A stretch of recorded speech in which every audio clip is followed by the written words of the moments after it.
Hello friends, जय भारत, जय Hindustan. This is Mayank Rajesh and you are watching info and study. Friends, we are into the post Gupta period. We have already finished the Gupta period and now we are in the post Gupta period, and here we have to study only one personality and he is Harshvardhan.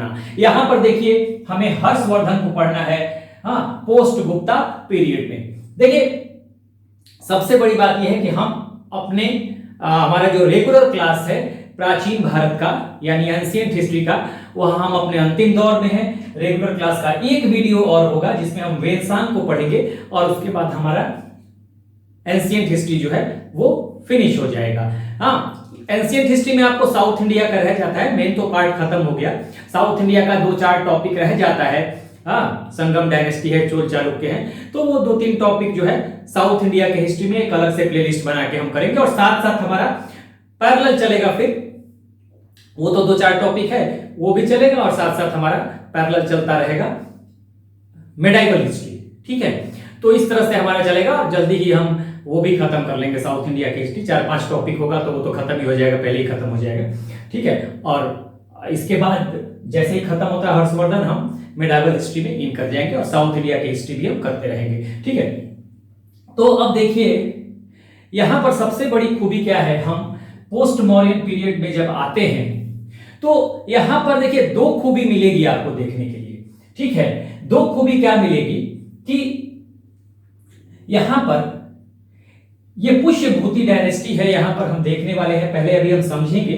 Pushyabhuti dynasty है. ये Pushyabhuti dynasty Thaneshwar की, हरियाणा की. ठीक है, और यहीं से हर्षवर्धन निकल के आएंगे. ठीक है, तो हर्षवर्धन जब निकल के आएंगे तो ये आप यहां पर देखेंगे कि ये एक ऐसी डायनेस्टी है पुष्यभूति डायनेस्टी जहां आज की तरह आज भी शायद उतना ना मिले, मुझे ऐसा लगता है. फैमिली बॉन्डिंग देखने के लिए मिलेगी जो उस समय के लिए बड़ी ही आश्चर्यजनक बात थी, क्योंकि उस समय भाई भाई को मारकर सत्ता हथियाने के चक्कर में रहता था. ठीक है, आप तमाम ऐसे उदाहरण देखेंगे जहां भाई भाई की हत्या कर रहे हैं, वॉर ऑफ सक्सेशन चल रहा है. आगे भी आप जब मेडाइवल हिस्ट्री में आएंगे वहां भी देखेंगे.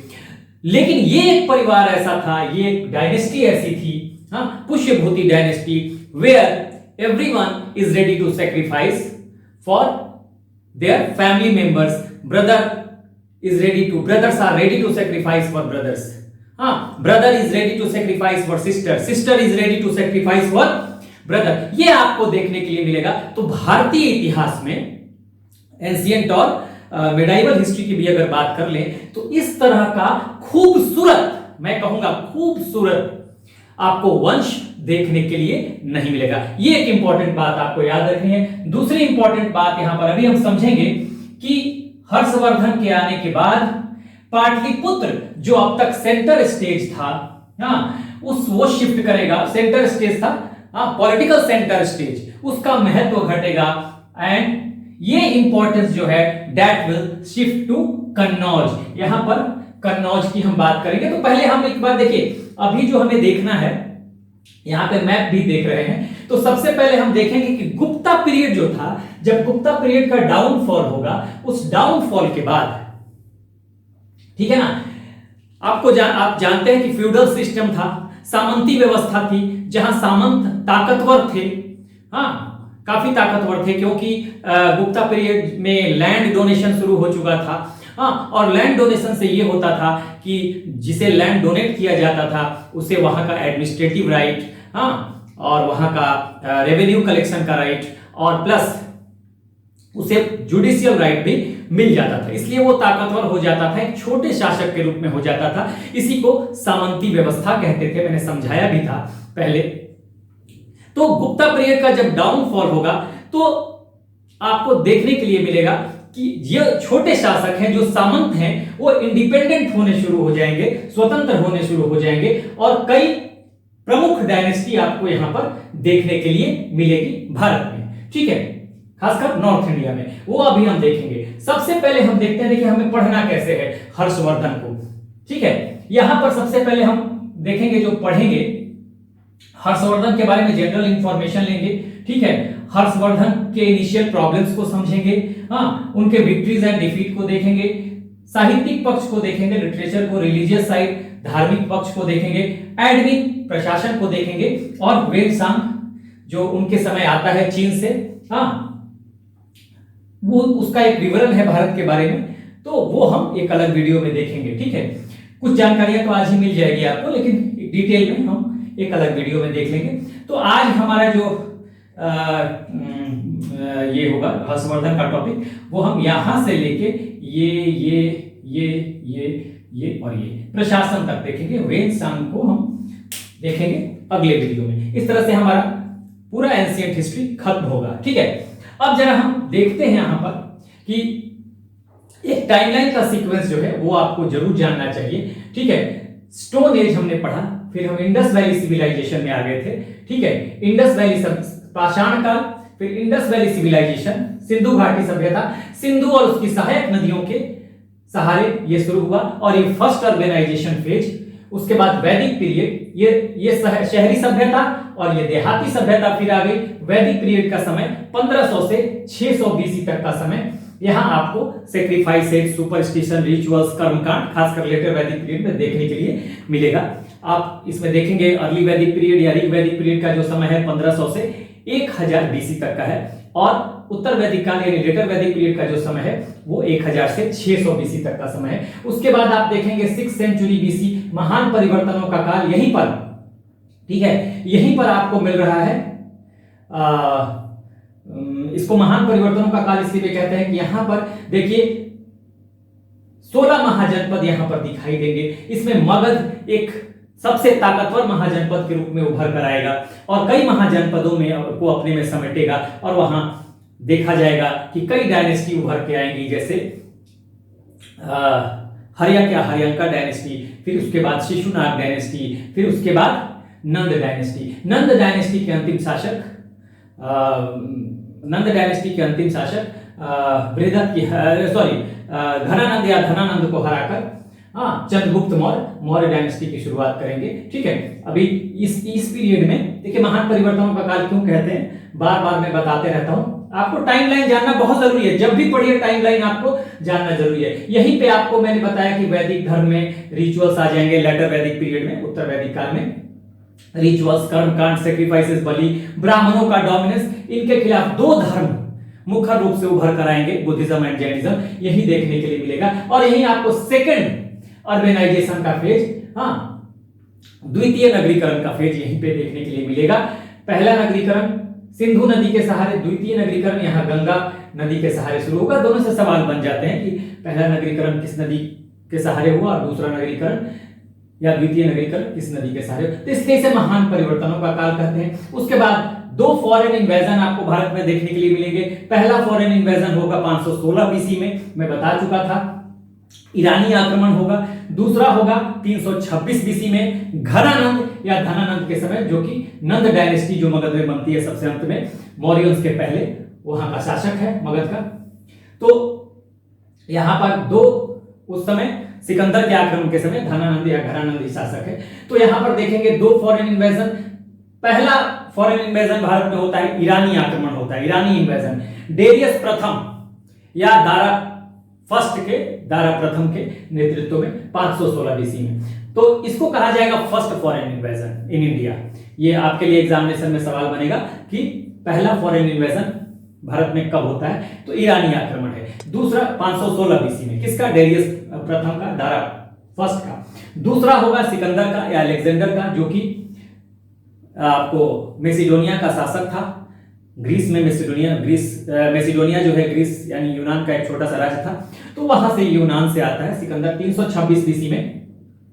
ठीक है, और ये दूसरा फॉरेन इन्वेजन, लेकिन पहला यूरोपियन इन्वेजन भारत में। ठीक है, यहां पर जब ये सिकंदर आएगा, व्यास नदी को पार नहीं कर पाएगा, घनानंद उस समय शासक है या धनानंद। तो ये दो इन्वेजन, वही धनानंद या घनानंद जो है, उसी धनानंद को कौन हराएगा, चंद्रगुप्त मौर्य, और फिर मौर्य डायनेस्टी की शुरुआत हो जाएगी 322 बीसी में।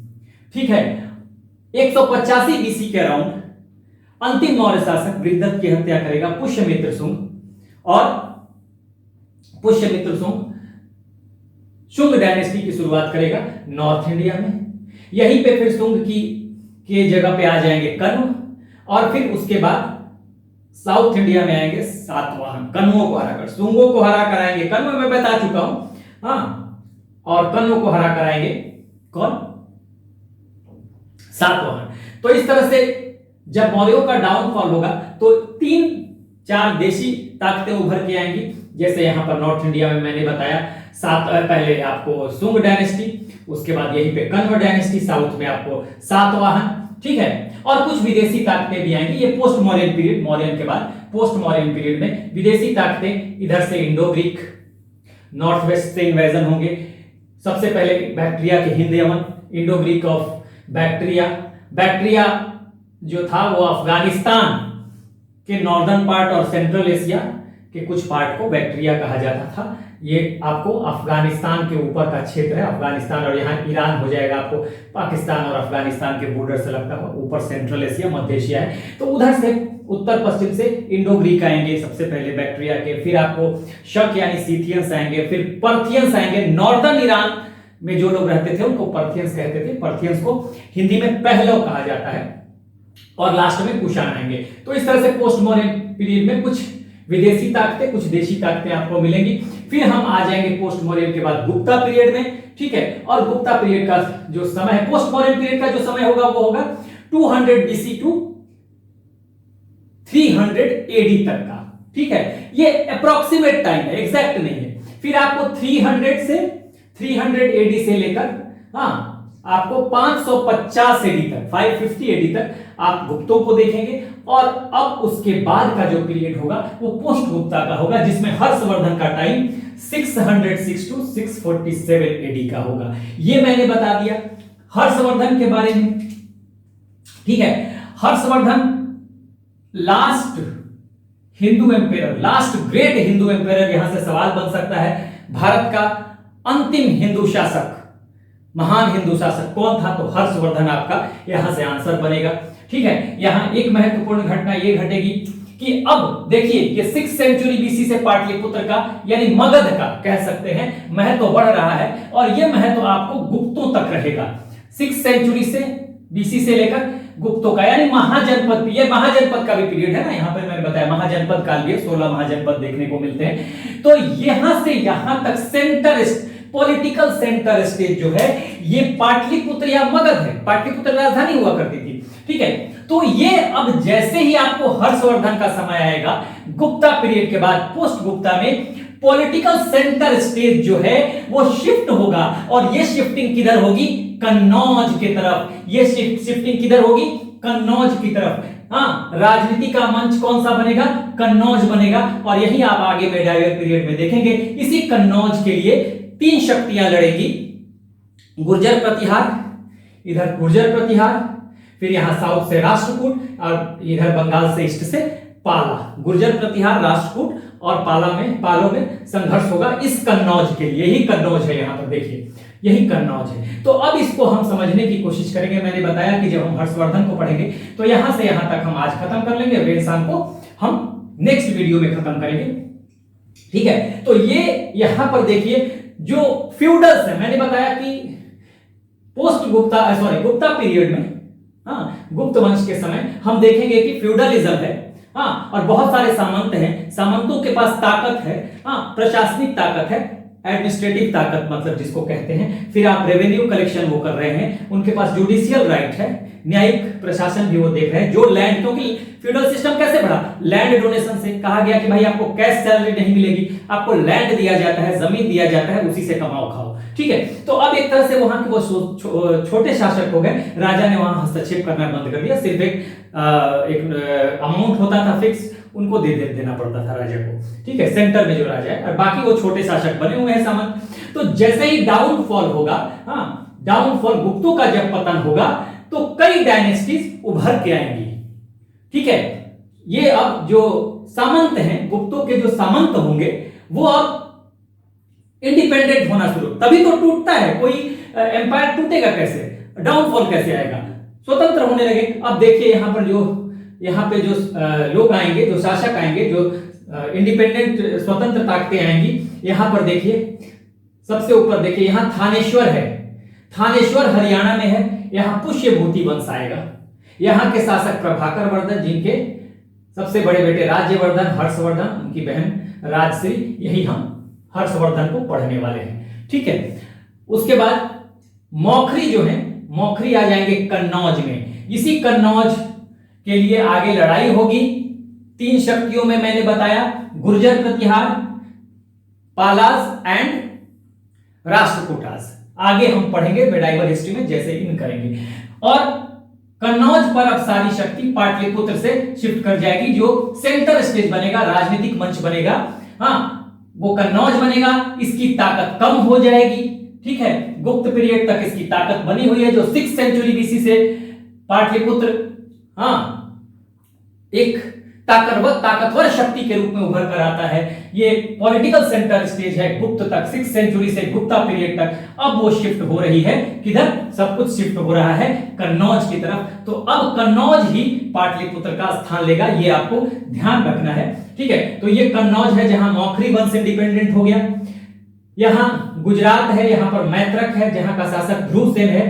हर्षवर्धन अपनी बेटी की शादी ध्रुवसेन से करता है, पहले इसको हराएगा, ध्रुवसेन द्वितीय है, ध्रुवसेन सेकंड है, इसको हराएगा और बाद में शादी कर देगा इससे। फ्यूडल सिस्टम यहां भी है, हर्षवर्धन के समय भी आप देखेंगे कि फ्यूडलिज्म जो है वो दिखाई देगा आपको। ठीक है, और देखिए यहां पर थानेश्वर हरियाणा में पुष्यभूति वंश, जिससे बिलोंग करते हैं हर्षवर्धन। कन्नौज में मौखरी स्वतंत्र हो जाएंगे। मैत्रक गुजरात में, कामरूप जिसे आसाम कहते हैं, वहां पर ये है भास्कर वर्मन है, कामरूप भी स्वतंत्र होगा, भास्कर वर्मन यहाँ के शासक है।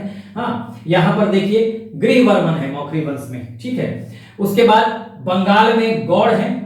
हाँ, गौड़ बंगाल का ही पार्ट है, गौड़, ये गौड़ है, गौड़ का शासक शशांक है, गौड़ का शासक शशांक है। तो गौड़ बंगाल में था, तो ये बंगाल को एक तरह से कहते थे, तो ये इंडिपेंडेंट हो जाएगा। मालवा, यहां उत्तर गुप्त, ठीक है, उत्तर गुप्त के देवगुप्त यहां पे होंगे। अब उत्तर गुप्त में आप कंफ्यूज मत होइएगा, मैंने जब गुप्तों को पढ़ाया था वहां पे हमने कहा था कि गुप्ता में हम देखेंगे, गुप्त पीरियड में हमने बताया था गुप्तों में कि एक तो मेन गुप्त होंगे, हाँ, श्री गुप्त से लेकर स्कंद गुप्त तक, और फिर उत्तर गुप्त में हमने पढ़ा था, लेटर गुप्त में।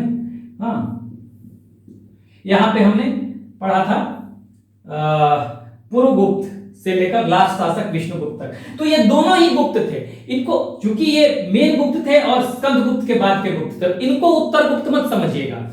एग्जैक्ट उत्तर गुप्त ये बाद में आते हैं, ये भी स्वतंत्र होते हैं, ये दूसरे उत्तर गुप्त हैं। ये तो गुप्त के ही, जैसे हम कहते हैं वैदिक पीरियड, अर्ली वैदिक पीरियड, लेटर वैदिक पीरियड, वैसे ही गुप्त में पहले के शासक और बाद के शासक, ये सारे गुप्त हैं। ठीक है ना, तो ये कंफ्यूज मत होइएगा, इनको उत्तर गुप्त कहते थे। देवगुप्त उसी उत्तर गुप्त से है। उसके बाद यहां पर देखिएगा वातापी के चालुक्य हैं, जिनका शासक है पुलकेशिन सेकंड। ठीक है, वातापी का चालुक्य यहां पर है। ठीक है, वातापी का चालुक्य, और वातापी का चालुक्य, ये वातापी का कर्नाटक के बीजापुर डिस्ट्रिक्ट में पड़ता था, वहीं पे वातापी था।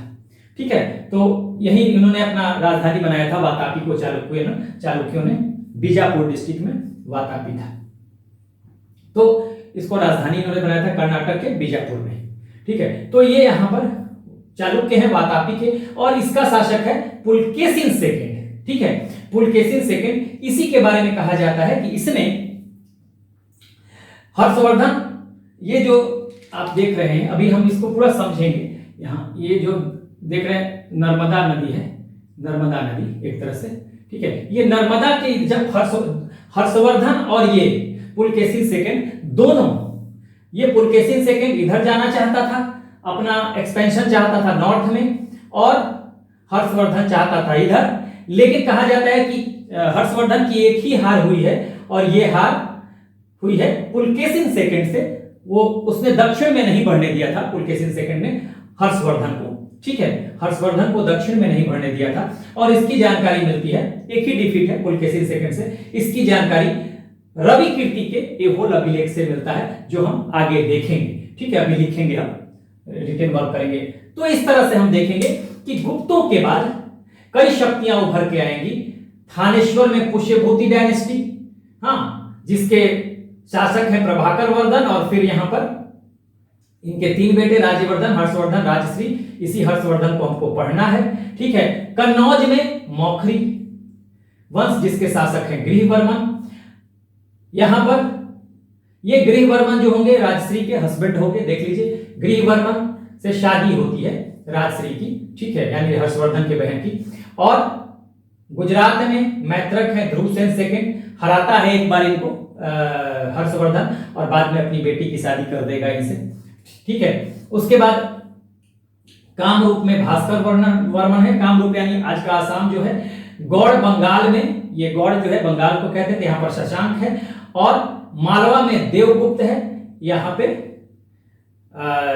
ये है। वातापी में चालुक्य है, वातापी के चालुक्य, यहाँ पर पुलकेशिन सेकंड है। कहते हैं कि शशांक और देवगुप्त जो है ये बेस्ट फ्रेंड थे, और यहीं से कहानी शुरू होगी कि एक बार ये देवगुप्त जो है ये गृहवर्मन की हत्या करता है, जो राजश्री के हस्बैंड है। राजश्री को कैद करेगा, फिर राज्यवर्धन देवगुप्त पे अटैक करेगा, देवगुप्त को मार देगा। लेकिन शशांक जो है, ये शशांक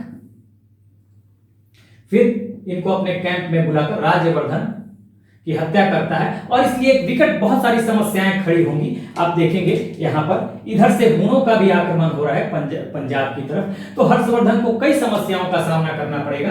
तो ये हम इनिशियल प्रॉब्लम्स में देखेंगे। तो अभी हम इस कहानी को पहले समझ लेते हैं कि हर्षवर्धन किन परिस्थितियों में गद्दी पर आते हैं, सत्ता संभालते हैं। तो इनको हम अभी देखने वाले हैं। ये मैं मिटा दूंगा ताकि हमारे पास ये जगह बच जाए, और फिर हम आगे देखेंगे। तो मैं इसे मिटा के और फिर आगे बढ़ता हूं। Let's move on. यहां हम समझने की ये कोशिश करेंगे कि हर्षवर्धन जो कि थे तो थानेश्वर के, यहां हरियाणा थानेश्वर की पुष्यभूति डायनेस्टी से, लेकिन किन परिस्थितियों में उन्हें कन्नौज को भी संभालना पड़ता है, ठीक है। उनकी राजधानी कन्नौज बनती है, इसको हम देखेंगे। और क्या उनके इनिशियल प्रॉब्लम्स थे, हाँ, उनके बारे में इनिशियल इंफॉर्मेशन जो जानकारियां वो सब हम लेंगे। लेकिन पहले इसको समझने की कोशिश करते हैं। हमने यहां पर देखा कि किस तरह से गुप्तों के बाद ये कई डायनेस्टीज जो हैं वो इंडिपेंडेंट हो जाती हैं। उसी में पुष्यभूति डायनेस्टी थानेश्वर की है, जिससे संबंध है हर्षवर्धन का, ठीक है। उसी तरह से कन्नौज जो है, यहाँ पे मैंने बताया कि गृहवर्मन है जो मौखरी डायनेस्टी के हैं, ये इंडिपेंडेंट है। कामरूप जहाँ पे भास्कर वर्मन है। बंगाल में गौड़ है जो कि शशांक के यहाँ के शासक है। और मैत्रक यहाँ पे है गुजरात में। मालवा में देवगुप्त, और चालुक्य वातापी के चालुक्य, इसी को बादामी के भी वादामी का चालुक्य भी, वातापी को बादामी भी कहते हैं। तो ये यहां पर है। और पुलकेशिन सेकंड यहाँ के शासक हैं। तो ये हमने अभी देख लिया था पूरा कि इस तरह से इंडिपेंडेंट होते हैं गुप्तों के बाद, जब गुप्त साम्राज्य का, गुप्ता एम्पायर का डाउनफॉल होता है। अब यहां पर देखिए, इतना तो पता चल गया कि पुष्यभूति भी जो थे ये गुप्तों के सामंत थे। तो ये अगर पूछा जाए कहीं भी एग्जाम में कि पुष्यभूति डायनेस्टी या हर्षवर्धन के पूर्वज कौन थे भाई, और ऑप्शन में हो तो गुप्तों के सामंत थे, ध्यान रखिएगा, ठीक है। अब यहाँ पे चीजों को समझते हैं। देखिए यहां पे मैंने बनाया हुआ है, इसी देखिए यहाँ पर ये मालवा बना लिया है, यहाँ पर देवगुप्त जो है मालवा में, ठीक है। यहाँ पे गौड़, ये बंगाल में गौड़ शासक शशांक है। यहाँ पे कन्नौज है, देखिए यहाँ मौखरी वंश जहाँ पे गृहवर्मन है, ठीक है। और यहाँ पे थानेश्वर, यही थानेश्वर मैंने यहाँ पे, चूंकि आपको समझाना है इसलिए मैंने ये अलग से बनाया हुआ है। तो देखिए यहाँ पर क्या क्या समस्याएं आई, किन परिस्थितियों में जो है हर्षवर्धन यहाँ पर संभालते हैं कन्नौज को, समझने की कोशिश करते हैं। देखिए यहाँ मालवा है और ये गौड़ है बंगाल में, ये दोनों बेस्ट फ्रेंड हैं, ठीक है। ये दोनों बेस्ट फ्रेंड हैं, मालवा और गौड़, यानी कि देवगुप्त मालवा का शासक और गौड़ का शासक शशांक, दोनों बेस्ट फ्रेंड हैं। हाँ, यहाँ पे देखिए होता क्या है, प्रभाकर वर्धन बीमार चल रहे हैं, 2 डॉक्टर हैं जिनका नाम है सुषेण और रसायन, ये इनका इलाज कर रहे हैं, चिकित्सक है, लेकिन ये बचते नहीं है, इनकी डेथ हो जाती है। तो प्रभाकर वर्धन की डेथ हो जाती है, ठीक है, ये डेथ हो गई, प्रभाकर वर्धन की डेथ हो गई। इनके दो बेटे हैं, बड़ा बेटा राज्यवर्धन, छोटा बेटा हर्षवर्धन। इनकी एक बेटी भी है राजश्री, जो कन्नौज के मौखरी वंश में गृहवर्मन से इसकी शादी हुई है, मैरिज हुई है। देखिए यहाँ पर गृहवर्मन है, ठीक है, यानी मौखरी वंश जो है इससे अच्छे संबंध हैं, ठीक है। और ध्रुवसेन सेकंड को भी हराया था बाद में, शासक बनने के बाद हर्षवर्धन ने, और अपनी बेटी की शादी इनसे की थी, ठीक है। तो दो इनके अगर समझिए तो मित्रवंश यहाँ पर है, ठीक है। शुरुआती दौर में कामरूप भी बाद में शामिल हो जाएगा ये भास्कर वर्मन, तो ठीक है। अब यहां समझते हैं, देखिए ये कन्नौज है, और कन्नौज से क्या होता है, सॉरी ये मालवा है। मालवा का शासक देवगुप्त, और इनके मरने के बाद, ठीक है, राज्यवर्धन जो है ये शासक बनेंगे 605 एडी में, 605 एडी में, ठीक है। अब यहां पे जब शासक बनते हैं राज्यवर्धन, तो होता क्या है कि इधर फादर की डेथ होती है, और इधर ये मालवा का जो शासक है ये क्या करेगा, ये मर्डर कर देगा। किसका? गृहवर्मन का, ये मर्डर कर देगा। ये दोनों मिलकर ये काम करते हैं, मालवा का शासक और गौड़ का शासक, यानी देवगुप्त और शशांक मिलकर मौखरी वंश के शासक गृहवर्मन की हत्या करते हैं, और ये राजश्री को जो है ये दोनों जो क्या करते हैं, इसका मर्डर करेंगे, और इसको जो है इम्प्रिजनमेंट, कैद कर लेंगे, इसको कैद कर लेंगे, ये इम्प्रिजनमेंट, समझ रहे हैं। यानी कि हर्षवर्धन के ये ब्रदर इन लॉ है, बहनोई है, ठीक है, राज्यवर्धन के दामाद हैं, और हर्षवर्धन की बहन जो राजश्री, इनसे शादी हुई थी, इसका मर्डर करते हैं कौन, ये दोनों मिलके, देवगुप्त और शशांक, हाँ, और राजश्री को कैद कर लिया जाता है, ठीक है। जब ये तो मर ही चुके हैं प्रभाकर वर्धन, जब राज्यवर्धन सुनते हैं तो ये यहां पर मालवा पे अटैक करते हैं राज्यवर्धन। बस कहानी आपको समझना है, ये अटैक कर देंगे, ठीक है। बेसिकली इनका अटैक दोनों पे होगा, इन दोनों पे, लेकिन इसको तो मार देंगे, ये देवगुप्त की हत्या तो ये कर देंगे, ये मर्डर हो जाएगा इनकी, इसको तो मार देंगे, हाँ, ये देवगुप्त को ये मार देंगे राज्यवर्धन। लेकिन शशांक जो है, शशांक क्या करेगा, शशांक जो है ये कैंप में बुलाएगा राज्यवर्धन को, और राज्यवर्धन को कैंप में बुलाने के बाद मित्रता के बहाने, इसको तो मार देते हैं, मित्रता के बहाने शशांक जो है ये राज्यवर्धन को बुलाएगा अपने कैंप में, और इनकी हत्या कर देगा, ठीक है। होता क्या है कि मैंने पहले भी बताया कि हर्षवर्धन और राज्यवर्धन के बहनोई है गृहवर्मन, इनका जब मर्डर करेंगे ये दोनों मिलके, राजश्री को कैद कर लेंगे। बदला लेने के लिए राज्यवर्धन जो है उस समय शासक हैं, वो क्या करेंगे, मालवा पे अटैक करेंगे, हाँ, दोनों पे, मतलब दोनों के खिलाफ वो अटैक करते हैं, लेकिन मालवा के शासक देवगुप्त को तो मार देते हैं। ये जो है मित्रता के बहाने बुलाता है, हाँ, और फिर राज्यवर्धन की भी हत्या कर देता है। तो इस तरह से देखिए प्रभाकर वर्धन की डेथ हो जाती है, राज्यवर्धन जो है इनकी भी डेथ हो जाती है, हर्षवर्धन के बहनोई की डेथ हो जाती है, ब्रदर इन लॉ की, राजश्री जो है कैद में है, और एक और समस्या आती है, हाँ, ये जो समझ लीजिए, मैं फिर बना रहा हूं, थानेश्वर है ना, ये जो थानेश्वर है, हाँ, यहाँ के पश्चिमी भाग पे, यहाँ पे, हाँ, एक बेसिकली पंजाब पे हुनों का लगातार अटैक हो रहा है, हुनों का, ठीक है ना, हुन, तो यहाँ पश्चिमी भाग पे एक तरह से देखा जाए तो हुन काफी ज्यादा तबाही मचा रहे हैं यहाँ पर। हुन जो है ना, ये थानेश्वर के पश्चिमी भाग में, इन्हीं परिस्थितियों में हर्षवर्धन जो है, हाँ, ये एम्पेरर बनते हैं थानेश्वर के।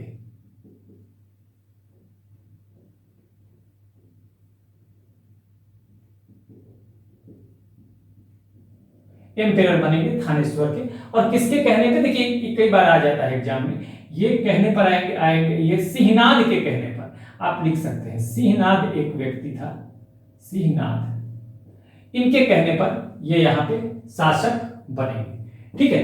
अब देखिए ये जो बात होती है यहां तक तो है। तभी इनको जब खबर मिलेगी कि भाई उनकी जो बहन है, समझिएगा अब तो ये बैठ गया कहां, थानेश्वर की गद्दी पर। ये थानेश्वर है, थानेश्वर की गद्दी पर किन परिस्थितियों में बैठते हैं समझिएगा फिर से। देवगुप्त और गौड़ मिलके ये हर्षवर्धन के बहनोई, यानी राज्यवर्धन और हर्षवर्धन के बहनोई ब्रदर इन लॉ जो कन्नौज में है गृहवर्मन मौखरी वंश के, इनकी कर देते हैं हत्या, मर्डर करते हैं। इनकी बहन है राजश्री, इनको कैद खाने में डालते हैं।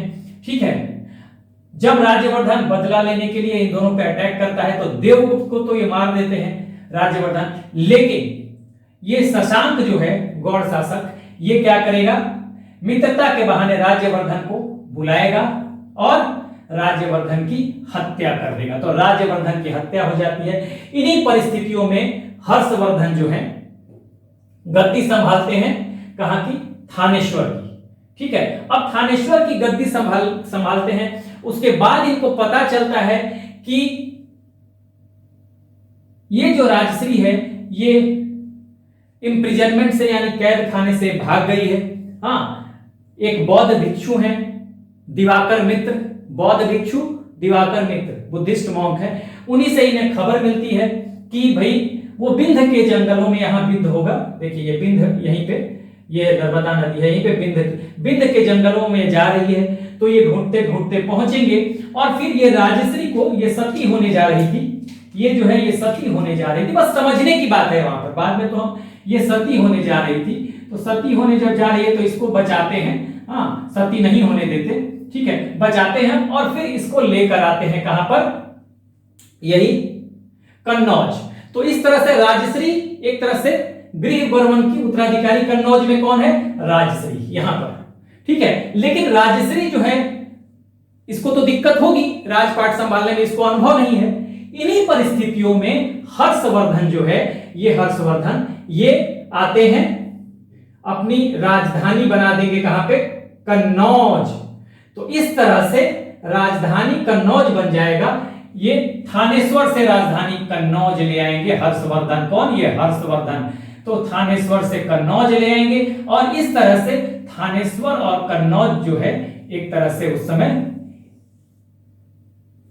एक साथ हो जाएंगे। एक तरह से शासन ये कन्नौज से को राजधानी बना के करने लगे, तो एक तरह से ये थानेश्वर और कन्नौज एक तरह से इनको एक कर दिया जाता है। तो यही जो है देखिए, ये अब थानेश्वर और कन्नौज यहां से ये एक हो जाएंगे। तो इन्हीं परिस्थितियों में जो हर्षवर्धन है शासक बनते हैं। तो अब देखिए इनके साथ इनिशियल प्रॉब्लम मैंने क्या बताया था, देखिए यहां पर मैंने इसी से आपको पता चला होगा इनिशियल प्रॉब्लम। मैंने ये बताया था कि पश्चिम से हूणों का अटैक हो रहा है थानेश्वर, पंजाब पे तो कर ही रहते हैं, पंजाब पे, इधर पंजाब पे कर रहे हैं, यहीं पे पंजाब से सटा, उस समय हरियाणा पंजाब एक ही बात हुई। तो ये समझ लीजिए कि इधर से हूणों का अटैक हो रहा है, तो बड़ा मतलब विकट परिस्थिति है। तो देखिए वेस्ट से हूण का अटैक है, इनका इनिशियल प्रॉब्लम जो है, फादर की डेथ हो जाती है, गृहवर्मन बहनोई की हत्या हो जाती है और राज्यवर्धन यानी कि बड़े भाई की हत्या हो जाती है। तो इस तरह से इन्हीं परिस्थितियों में हर्षवर्धन जो है सत्ता संभालेंगे थानेश्वर की, और फिर चूंकि गृहवर्मन नहीं है, बहन को बचा के लाते हैं, बहन को उतना अनुभव नहीं है, तो इनको कन्नौज तक आना पड़ता है और इस तरह से थानेश्वर और कन्नौज को एक कर दिया जाता है और कन्नौज को राजधानी बनाकर ये शासन करना शुरू करते हैं। तो इस तरह से आप देखेंगे कि किन परिस्थितियों में हर्षवर्धन जो है कन्नौज को राजधानी बनाते हैं। तो ये परिस्थितियां थी और यहीं से जो है आप देखेंगे हर्षवर्धन के समय से मैंने बताया कि पाटलिपुत्र से जो पॉलिटिकल सेंटर स्टेज है, जो आपको 6th सेंचुरी बीसी से लेकर, ठीक है, आपको गुप्त पीरियड तक जो पाटलिपुत्र पॉलिटिकल सेंटर स्टेज बना हुआ था, वहां से अब ये कन्नौज शिफ्ट करेगा। ठीक है, कन्नौज अब मैंने मिला दिया है दोनों को, मौखरी और ये थानेश्वर और कन्नौज दोनों को यहाँ पे मिला दिया मैंने। ठीक है, ये दोनों को मिला दिया है, अब एक हो जाएगा। तो ये आपको इनिशियल प्रॉब्लम था हर्षवर्धन का, जो कि एक पॉइंट हमें डिस्कस करना था। और इनिशियल इंफॉर्मेशन जो था यहीं पे देखिए, छोटी सी जानकारी आप ले लीजिए। टाइम पीरियड 606 से 607। देखिए 505 में राज्यवर्धन बने थे शासक, 606 में ये बनेंगे राज्यवर्धन के मरने के बाद। तो टाइम पीरियड इनका जो है एक तरह से 606 से 647 ये एग्जैक्ट टाइम पीरियड है यहाँ तक। इसके पहले आप देख रहे थे कि आपको टाइम पीरियड में दिक्कत हो रही थी, थोड़ा बहुत 1-2 साल का फर्क मिलेगा, लेकिन ये आपको यहाँ पर देखिएगा। कैपिटल इन्होंने हमने बता दिया कन्नौज बनाया। आपके लिए सवाल यहां से बनेगा, कन्नौज का ही नाम देखिए एंशिएंट नाम महोदय नगर भी पूछ दिया जाए तो ये कन्नौज का ही नाम है, और काव्य कुंज भी पूछ दिया जाए तो ये कन्नौज का ही नाम है। ध्यान रखिएगा, ये बड़ी इंपॉर्टेंट है, पूछा जा सकता है एग्जाम में, ठीक है। काव्य कुंज या महोदय नगर दोनों, इनकी कुछ उपाधियां थी, ठीक है। उपाधि यानी टाइटल्स, शीलादित्य कहते हैं कि ये वेनसांग ने दिया था। हाँ, सकलोत्तर पथ नाथ पथेश्वर, देखिए बड़ा नाम है, इसको मैंने जानबूझ के हिंदी में लिखा है। इसका रीजन ये है कि हिंदी में आप पढ़ पाएंगे, तो हिंदी वाले भी हैं और अंग्रेजी वाले भी हैं। तो शीलादित्य नाम में तो कोई फर्क नहीं पड़ता है, आप ऐसे ही अंग्रेजी में भी लिखेंगे। सकलोत्तर पथ नाथ पथेश्वर, उसके बाद परम भट्टारक और महाराजा धीराज, ये सब इनका टाइटल था। शीलादित्य कहते हैं कि भाई वेनसांग ने दिया था। वेनसांग एक चीनी यात्री था जो इनके समय हर्षवर्धन के समय आता है। जैसे चंद्रगुप्त विक्रमादित्य के समय फाहियान आया था, गुप्त शासक चंद्रगुप्त विक्रमादित्य या चंद्रगुप्त सेकंड के समय, वैसे ही इनके समय हर्षवर्धन के समय कौन आता है? हर्षवर्धन के समय आते हैं वेनसांग, ठीक है, वेनसांग। और ये आते हैं कब, समझिएगा, 629 से में आते हैं 645 तक रहेंगे ये, ठीक है, एडी तक। तो करीब ये 15 इयर्स के अराउंड ये भारत में होते हैं, ठीक है, सही। 16 इयर्स फाहियान भी रहा था, नालंदा विश्वविद्यालय जाएंगे। हाँ, तो आगे इनकी एक किताब है CUC, देखिए ये CUC, मैं ऐसे कर देता हूं, ये CUC इनकी बुक है, ठीक है, CUC लिखा, उसमें उन्होंने भारत के बारे में बहुत सारी जानकारियां दी हैं, जो कि हम आगे जब वेनसांग को पढ़ेंगे नेक्स्ट वीडियो में तो वहां पे हम देखेंगे। देखिए CUC आप याद रखिएगा, ये वेनसांग की किताब है, और 15 साल तक करीब रहते हैं ये। 629 से 645 एडी में नालंदा विश्वविद्यालय जाएंगे, वही नालंदा विश्वविद्यालय जिसकी स्थापना की थी कुमार गुप्त ने, गुप्त शासक ने। और बहुत सारी चीजें हम आगे देखेंगे कि इसने भारत के बारे में क्या कहा, तो उस वीडियो में हम देखने वाले हैं। CUC आप याद रखिएगा। तो यहां तक हमने इन चीजों को समझ लिया, ठीक है। तो सीधी सी बात है, अब एक बार जैसे कि आपको जो एग्जामिनेशन पॉइंट ऑफ व्यू से ये तो समझने वाली बात थी कहानी, ठीक है, यहां से आपको चीजें मिल रही हैं, ठीक है। हमने ये बता दिया मालवा का शासक है, हर्षवर्धन के बहनोई मौखरी वंश के गृहवर्मन की हत्या करता है, क्योंकि गृहवर्मन की शादी हर्षवर्धन और या उनके भाई जो भी कहिए, हर्षवर्धन और भाई राज्यवर्धन, दोनों की बहन जो है राजश्री, उनसे होती है। लेकिन ये दोनों मिलके, दोनों गौड़ और मालवा के जो शासक हैं देवगुप्त और शशांक, ये दोनों मिलकर गृहवर्मन की हत्या करते हैं, राजश्री को कैद करते हैं। पिता की डेथ हो चुकी है बीमारी की वजह से। हाँ, इन परिस्थितियों में बदला लेने के लिए जब राज्यवर्धन हर्षवर्धन के बड़े भाई जो कि उस समय शासक हैं वो अटैक करते हैं इन दोनों पर, तो देवगुप्त को तो ये मार देते हैं, लेकिन गौड़ शासक जो शशांक है ये क्या करेगा, ये मित्रता के बहाने, फ्रेंडशिप के बहाने बुलाएगा इनको अपने कैंप में और इनकी हत्या कर देगा। तो ये इन परिस्थितियों में हर्षवर्धन शासक बनते हैं सिंहनाद के कहने पर। ये जो है ये इंपॉर्टेंट बनता है, किसके कहने पर वो शासक बने, तो यहाँ पे आप इंपॉर्टेंट यहां से सवाल बन जाएगा। हाँ, उसी समय हुनों का भी आक्रमण चल रहा है पश्चिमी भाग पर थानेश्वर के। तो ये बहुत सारी समस्याएं हैं। पिता का मैंने बताया, इनसे हुनों की समस्या है, पिता की डेथ हो जाती है, बहनोई ब्रदर इन लॉ गृहवर्मन की हत्या हो जाती है, राज्यवर्धन का मर्डर हो जाता है। तो बहुत विकट परिस्थिति है, बहुत ही विपरीत परिस्थितियों में हर्षवर्धन यहाँ थानेश्वर की गद्दी पे बैठते हैं। ये थानेश्वर है, यहाँ पे मैंने बहुत हर जगह बनाया हुआ है, यहाँ पे देखिए जोड़ दिया है मैंने। और फिर चूंकि इनकी बहन जो है ये कैद खाने इम्प्रिजनमेंट इनको मिला हुआ है, इनको कैद कर दिया जाता है, कैद खाने से भाग निकलती हैं। इनको जब पता चलता है तो विंध्य के जंगलों में जाते हैं, ढूंढते हैं, सती होने जा रही थी, इनको बचाते हैं और इनको लेके आते हैं। उत्तराधिकारी तो गृहवर्मन की यही है, राजश्री इनकी बहन, लेकिन चूंकि अनुभवहीन है, ठीक है, इसलिए मजबूरी वर्ष हर्षवर्धन को अपनी बहन का राज्य भी देखना पड़ता है। और इन्हीं परिस्थितियों में थानेश्वर और कन्नौज को एक कर दिया जाता है और ये कन्नौज को अपनी राजधानी बना देते हैं। ये हमने समझ लिया, ये देख लिया, टाइम पीरियड देख लिया। हर्षवर्धन के बारे में और जानकारी ये है कि ये अंतिम हिंदू शासक, अंतिम महान हिंदू शासक भारत के, कहीं सवाल आ जाए, टाइम पीरियड यही है। इनके जन्म का टाइम नहीं है, ये शासन का टाइम पीरियड है, 606 से 647। कैपिटल कन्नौज, टाइटल उपाधियां हमने देख ली, वेदसांग की किताब देख ली जो कि 629 से 645 एडी में तक भारत में रहता है, करीब 15 साल। तो इस तरह से यहाँ पे ये आप देखेंगे, यहाँ से सवाल बन सकता है, ठीक है। किस डायनेस्टी से बिलोंग करते थे हर्षवर्धन, ये सवाल बनेगा। तो हर्षवर्धन यहाँ पे देखिए पुष्यभूति डायनेस्टी से, ये इंपॉर्टेंट है, हाँ, पुष्यभूति डायनेस्टी या वर्धना डायनेस्टी कुछ भी हो, तो ये इंपॉर्टेंट यहाँ पे आ जाता है, किस डायनेस्टी से, ठीक है।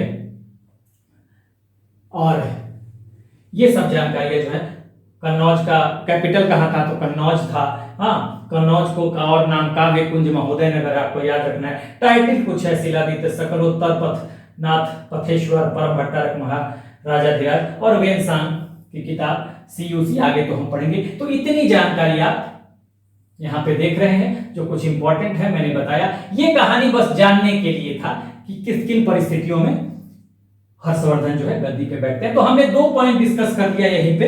एक तो हर्षवर्धन का इनिशियल इंफॉर्मेशन क्या था, हर्षवर्धन के बारे में प्रारंभिक जानकारी भी हमने ले ली, और यहाँ पर उनके साथ इनिशियल प्रॉब्लम क्या रही, प्रारंभिक समस्या सत्ता पे जब वो बैठते हैं, तो ये सब हमने देख लिया, ठीक है। और शादी भी हमने देख ली। एक तो शादी देखिए, यहां पे मैं आपको लिख भी देता हूं, एक यहां पर वातापी, अब इससे ये हारेंगे। देखिए चालुक्य, यहाँ पे हर्षवर्धन, अभी मैं लिखवा भी दूंगा, यहाँ समझ भी लीजिए कि मैंने बताया था कि हर्षवर्धन जो है अब कन्नौज से ये सब तो जीत ही लेंगे, इधर से देवगुप्त भी हार ही जाएगा सब चीज इसको। तो अब यहाँ पे जब हर्षवर्धन आते हैं ना, तो ये देखिए हर्षवर्धन की विजय कैसे होगी। ये थानेश्वर आ गए, थानेश्वर के बाद वो आ जाएंगे, ये आपको मालवा, ये सब जीत लेंगे, इसको तो हराएंगे ही। देवगुप्त को तो ऐसे ही मार दिया था पहले, तो ये मालवा ही जाएगा इनके कंट्रोल में, ठीक है। भास्कर वर्मन इनके मित्र हो जाते हैं, ठीक है। ये मैत्रक हो जाते हैं, इस तरह से देखेंगे तो ये सारा जो एक तरह का देखें, ये जो है, हालांकि जब तक शशांक है हर्षवर्धन हरा नहीं पाएंगे शशांक के मरने के बाद 619 एडी के बाद ये भी जीत जाते हैं। तो इस तरह से आप देखेंगे कि ये पूरा हो जाता है, ठीक है।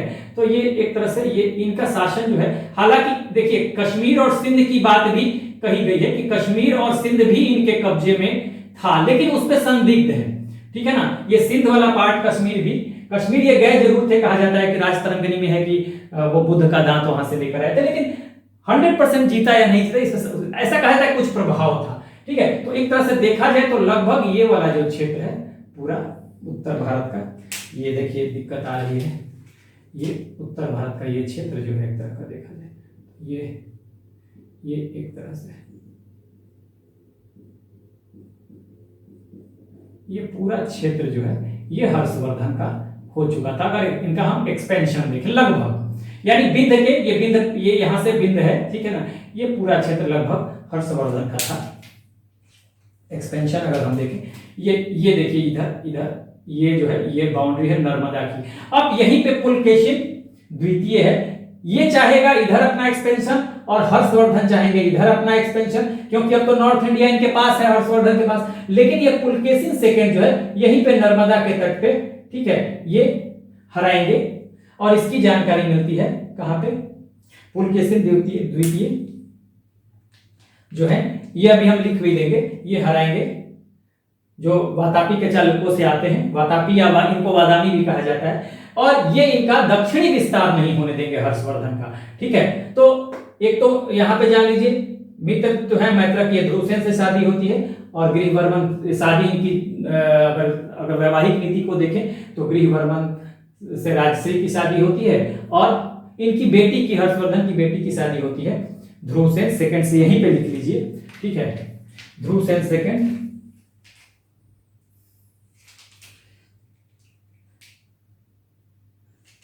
देखिए हर्षवर्धन, यहां पे मैं फिर से एक बार लिख दे रहा हूं, ये हर्षवर्धन है, तो हर्षवर्धन की, चलिए यहीं पे लिख देता हूं, ये हर्षवर्धन की इससे शादी होगी, मैरिड टू हर्षवर्धना डॉटर, अपनी बेटी से शादी करते हैं। ठीक है, ये एक बात हो गई।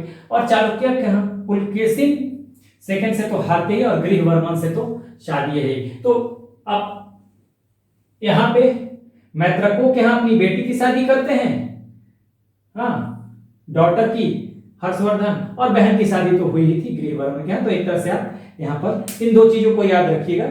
यहाँ पे लिखा है गृहवर्मन और राजश्री की शादी, और बेटी की शादी ध्रुवसेन सेकंड से। ध्रुवसेन देख लीजिए, ध्रुवसेन सेकंड जो था ये पुलकेशिन सेकंड के प्रभाव में था, इसलिए इसको हराना जरूरी था। ध्रुवसेन सेकंड जो था ये पुलकेशिन सेकंड के प्रभाव में था, इसलिए इसको हराना था, जरूरी था। तो इसको हरा देते हैं, लेकिन इसको छोड़ दिया जाता है और बेटी की शादी कर देते हैं हर्षवर्धन। तो ये यहाँ पर इंपॉर्टेंट है। तो अब जो है हमने डॉटर की शादी करते हैं। तो ये जो है आप एक बार चाहें तो स्क्रीनशॉट ले लें, फिर हम आगे बढ़ेंगे। तो अब हम आगे बढ़ेंगे और उनके साहित्यिक पक्ष को देखेंगे, यानी लिटरेचर की बात करेंगे, रिलीजन की बात करेंगे और फिर एडमिनिस्ट्रेशन की बात करेंगे। तो हम आगे बढ़ते हैं। This is the time to discuss about the victories, defeat, literature side and religious side of Harshavardhan. ठीक है, तो यहां पर हम बात करेंगे उनकी कितनी विजय हासिल की, हाँ, और कहां से उन्हें हार का सामना करना पड़ा, उनका साहित्यिक पक्ष क्या है हर्षवर्धन का, और धार्मिक पक्ष क्या है। ठीक है, तो यहां पे हम देखते हैं, देखिए विक्ट्रीज की जहां तक बात है, मैंने शुरू में ही बताया था कि थानेश्वर यहां पंजाब पे आक्रमण हो रहा था, इसलिए जो थानेश्वर यहां पर था हरियाणा में, हाँ, वहां पर क्या था कि उसके पश्चिमी भाग पर हुण जो थे वो हावी हो रहे थे, लेकिन हुणों पर विजय पाई थी पंजाब, और पंजाब विजय की थी। ठीक है, हर्षवर्धन ने, तो ये आपको ध्यान रखना पड़ेगा। मालवा में शासक तो देवगुप्त था। देखिए यहाँ एक चीज समझने वाली है, कई जगह पे आपको मिलेगा ये मालवा पे, जहां मैंने बताया देवगुप्त जिसने राज्यवर्धन जिसने गृहवर्मन को मारा, और फिर राज्यवर्धन ने अटैक किया शशांक और इस पे, शशांक जो गौड़ का शासक था और मालवा के शासक देवगुप्त पे।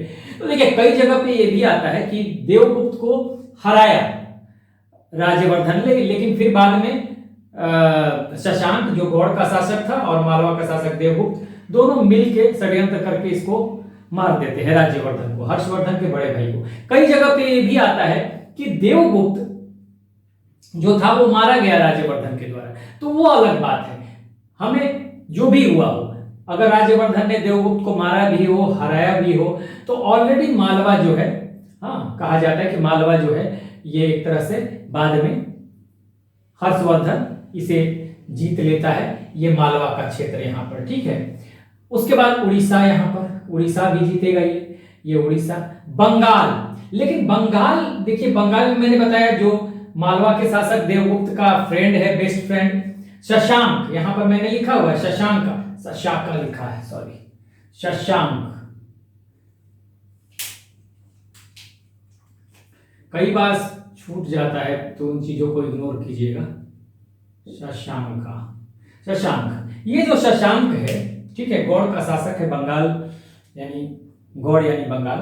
तो अब देखिएगा कि बंगाल पे जीत तो होती है हर्षवर्धन की, लेकिन कहा जाता है कि जब तक शशांक जिंदा था तब तक वो नहीं जीत पाया था। ठीक है, तो उसकी मृत्यु के बाद ही, शशांक की मृत्यु के बाद ही उसका जो समय शायद 619 एडी है जब शशांक की मौत होती है, तो उसके बाद ही ये जीत पाएगा बंगाल को। हाँ, लेकिन बंगाल ये जीत लेगा, तो बंगाल भी इसके कंट्रोल में है। ठीक है, तो ये बंगाल भी कंट्रोल में है।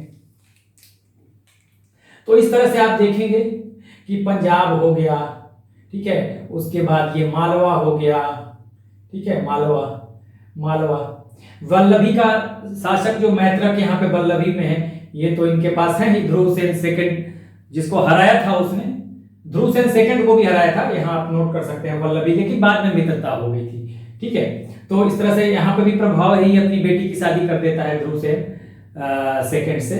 ठीक है, जो वल्लभी में यहाँ पर है। तो मैत्रक कहाँ पे है, वल्लभी में। तो बंगाल हो जाता है। अब इसके बारे में, शशांक के बारे में एक बात आपको जानना पड़ेगा, ये इंपॉर्टेंट है कि ये एंटी बुद्धिस्ट था, बहुत बड़ा बौद्ध विरोधी था शशांक, और इसने कट करवा दिया था, कट ऑफ बोधि ट्री। देखिए बोधि ट्री जो है, ध्यान रखिएगा, ये बोधि ट्री जो बोध गया में, जहां महात्मा गांधी की, सॉरी महात्मा गांधी कह रहे, महात्मा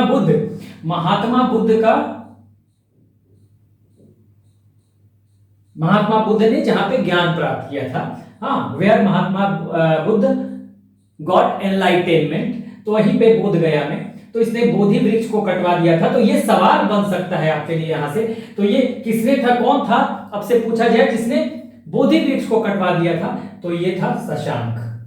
ठीक है, आपके ऑप्शन में हो तो शशांक लगाएंगे। और कहां का शासक था, तो गौड़ यानी कि बंगाल का शासक था यहाँ का। ठीक है, ये शैवाइट था बेसिकली, शशांक जो था शैव था, और ये बौद्ध विरोधी था, एंटी बुद्धिस्ट था ये। ठीक है, तो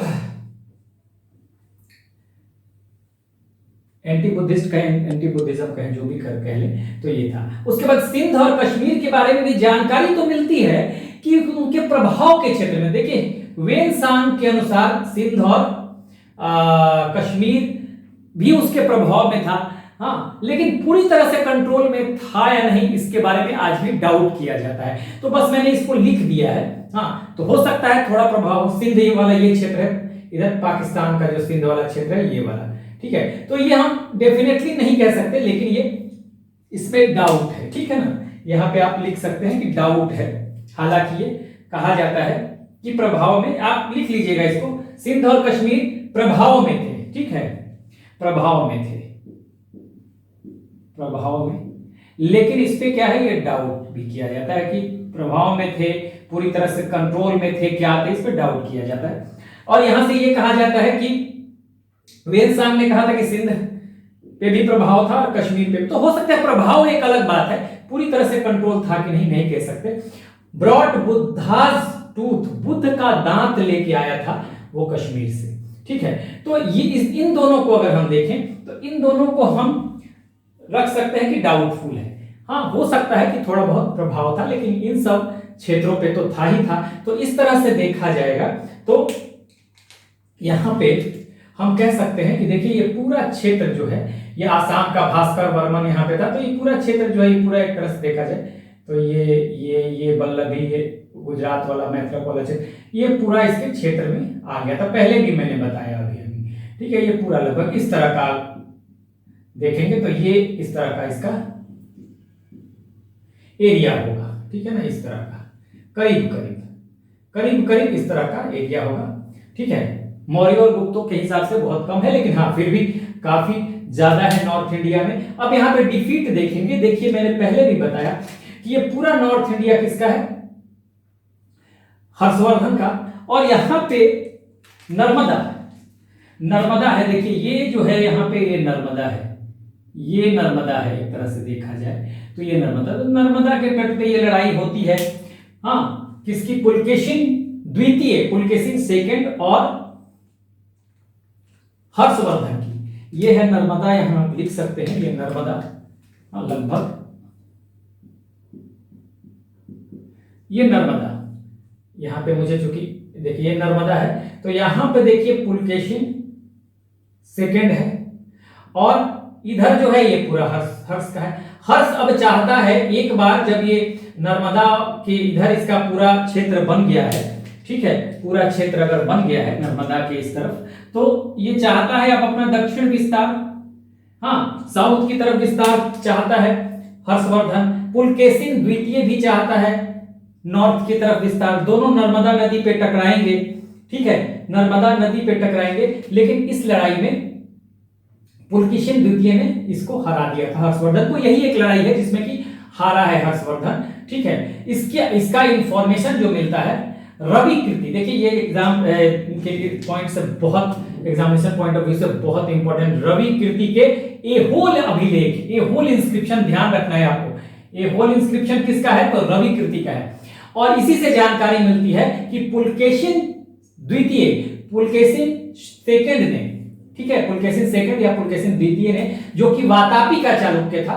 वातापी इनकी राजधानी थी, कर्नाटक के बीजापुर में वातापी था। इसको बादामी भी बोलते थे या वातापी भी बोलते थे। तो अब ये हराता है और इससे हर्षवर्धन के दक्षिण विस्तार का यानी साउथ में इसके विस्तार का जो सपना है वो चकनाचूर हो जाता है। तो अगर आपका सवाल पूछा जाता है कि who was the person who didn't let Harsha to get into South India या साउथ इंडिया में उसके एक्सपेंशन को रोकता है, तो वो पुलकेशिन सेकंड है, पुलकेशिन द्वितीय है, जो चालुक्य वातापी का के चालुक्य है। हाँ, वहां का वातापी के चालुक्यों का शासक है ये, ठीक है। वातापी के चालुक्य एक यहाँ ये भी एक डायनेस्टी था, वातापी के चालुक्य या बादामी के चालुक्य, यहाँ इसी डायनेस्टी का ये शासक है, ये रूलर है और ये रोक देता है। और यही एक हार मिलती है हर्षवर्धन को अपने पूरे जीवन काल में, पूरे लाइफ में, और दक्षिणी विस्तार का सपना इसका चकनाचूर हो जाता है। और इसकी जानकारी कहां से मिलती है, तो ए होल इंस्क्रिप्शन बहुत इंपॉर्टेंट है। और ये होल इंस्क्रिप्शन किसका है भाई, बहुत इंपॉर्टेंट है, ध्यान रखिएगा, ठीक है। एग्जामिनेशन में बार बार पूछा जाता है, बार बार पूछा जाता है। तो आगे अगर हम देखें तो यहाँ पर इसके साहित्यिक पक्ष को अगर देखते हैं तो यहाँ पर देखिए हर्षवर्धन के नाम से कहा जाता है कि हर्षवर्धन ने 3 किताबें लिखी, प्रियदर्शिका, रत्नावली और नागानंद। हाँ, लेकिन ये कहा जाता है हर्षवर्धन ने तो लिखा है, लेकिन कई जगह पर इसको लेकर एक डिस्प्यूट है। कई स्कॉलर मानते हैं कि ये किताबें जो लिखी गई, ये कोई व्यक्ति था कश्मीर का धावक, इसको वास्तविक लेखक बताया है। कई स्कॉलर्स से विवाद है, धावक नाम का कोई व्यक्ति है जो कि वास्तविक लेखक है। हाँ, he wrote this books in the name of Harshvardhan, यानी कि लिखा उसने और बाद में हर्षवर्धन के नाम से वो लिख दिया गया, हर्षवर्धन का नाम उस पर लिख दिया गया। तो ये एक कंट्रोवर्सी है। हालांकि अगर वैसे एग्जाम में आता है कि प्रियदर्शिका किसने लिखा, रत्नावली किसने लिखा, नागानंद किसने लिखा, तो आपका जवाब होगा हर्षवर्धन। ये सवाल बनता है, यहां से इंपॉर्टेंट है, कई बार पूछा जा चुका है एग्जाम में, ठीक है। हाँ, अगर आता है कि कौन सा ऐसा व्यक्ति है हाँ जिसको लेकर कंट्रोवर्सी है कि उसने इन किताबों को लिखा है, तब आप धावक अगर ऑप्शन में हो तो देंगे। लेकिन नॉर्मली आपका किसने लिखा है तो आप कहेंगे इसने। अगर धावक आपके उसमें भी हो, ऑप्शन में भी हो, और सिर्फ पूछा जाए कि किसने लिखा है, तब भी आप यही लिखेंगे। लेकिन अगर कंट्रोवर्सी की बात हो तब आप धावक का नाम लेंगे। अगर धावक ऑप्शन में भी हो और इन किताबों का नाम हो, नॉर्मली पूछा जाए कि किसने लिखा है, तो आप हर्षवर्धन को ही बोलेंगे, क्योंकि नाम तो हर्षवर्धन का ही है। लेकिन कंट्रोवर्सी की बात जब हो जाए तो किसको लेके कंट्रोवर्सी है, तो धावक को लेके कई स्कॉलर मानते हैं। तो ये आपको ध्यान रखना है। कोर्ट पोएट इनके दरबारी कवि बहुत सारे थे। बाण भट्ट इनके दरबारी कवि थे। मुख्य किताब इनकी जो है कुछ हर्षाचरित, ये बायोग्राफी है, हाँ जीवनी है किसकी, हर्षवर्धन की। ये 8 पार्ट में है, 8 पार्ट में है, जिसमें 3 पार्ट में बाण भट्ट खुद अपने बारे में लिखता है और 5 पार्ट में हर्षवर्धन के बारे में लिखा जाता है। तो ये आपको ध्यान रखना है। हर्षाचरित किसने लिखा भाई, तो बाण भट्ट ने। उसके अलावा बाण भट्ट ने एक कादंबरी भी लिखी, संस्कृत का सर्वश्रेष्ठ का माना जाता है, बेस्ट पोएट्री ऑफ संस्कृति माना जाता है, ठीक है। उसके बाद मयूर एक कोर्ट पोएट थे, तो मयूर ने क्या लिखा, सूर्य शतक या मयूर शतक नाम से किताब लिखा। इसके अलावा और भी कोर्ट पोएट थे, जमातंग, दिवाकर हो, लेकिन आपको यहीं से सवाल पूछा जाएगा। तो ये बड़ा इंपॉर्टेंट है, यहां से सवाल बनेगा। उसके बाद आप देखिए रिलीजियस साइड को देखिए। अर्ली लाइफ में कहा जाता है कि अपने अर्ली डेज में, initial phase of his life, Harsha was a Shaivite, ये शैव धर्म को मानता था। हाँ, इसकी कुछ जानकारी राज तरंगिणी जो कल्हड़ की है उससे भी कुछ जानकारी मिलती है। और देखिए सील मिले हैं, एक नालंदा में मिला है, एक सोनीपत में मिला है। इस सील पे परमाहेश्वर लिखा हुआ है, महेश्वर का मतलब ये शिव से ही रिलेटेड है। और एक पे डिपिक्शन है नंदी का, नंदी बैल जानते हैं हाँ कि शिव से संबंधित है। तो इसलिए कहा जाता है कि ये एक प्रूफ मिलता है कि ये अर्ली डेज में शैवाइट या शैव रहे होंगे, ठीक है। बाद में के लाइफ में इन्होंने महायान बुद्धिज्म को फॉलो किया। कहा जाता है दिवाकर मित्र, जिसने राजश्री की जानकारी दी कि राजश्री बिंद के जंगलों में जा रही, यहां बिंद के जंगलों में आप देखेंगे कि विंध्य के जंगल में चली गई है, तो वहां से जाके बचा के ले आते हैं हर्षवर्धन। तो दिवाकर मित्र ही था वो। तो दिवाकर मित्र के प्रभाव में वो बौद्ध बनते हैं, ऐसा कहा जाता है। और वेनसांग के प्रभाव में जो चीनी यात्री था जिसने CUC नाम की किताब लिखी, अभी मैंने लिखवाया था, ठीक है, इसके प्रभाव में ये महायान बुद्धिज्म को फॉलो करते हैं। बुद्धिज्म को तो फॉलो करते हैं, महायान आपको वेनसांग के प्रभाव में और दिवाकर मित्र के प्रभाव में बुद्धिज्म को अपनाते हैं। यानी कि अगर देख ले तो बुद्धिज्म इन दोनों के प्रभाव में आकर ये अपनाते हैं हर्षवर्धन। उसके बाद देखिए दो बहुत महत्वपूर्ण है, यहां से आपको सवाल हमेशा सवाल बनेगा, हमेशा, और बनता रहा है, कन्नौज और प्रयाग। हाँ, कन्नौज इनकी राजधानी थी। हाँ, और देखिए यहां पर एक ग्रांड रिलीजियस असेंबली कराते हैं, बहुत बड़ा एक धार्मिक सभा करवाते हैं कन्नौज में, जहां पे करीब 20 राज्यों के या 20 देशों के कह सकते हैं, उस समय देश भी कह सकते हैं, कि राजा वहां एम्पेरर्स आते हैं। वेनसांग खुद यहाँ है, कहा जाता है कि अध्यक्षता भी वेनसांग ने की थी। यहाँ पे 3000 ब्राह्मण आएंगे, हाँ, 3000 बुद्धिस्ट मॉन्क आएंगे यानी बौद्ध भिक्षु आएंगे, 1000 जैन आएंगे। और यहाँ पर कहा जाता था कि करीब 23 दिन तक ये सभा चली थी।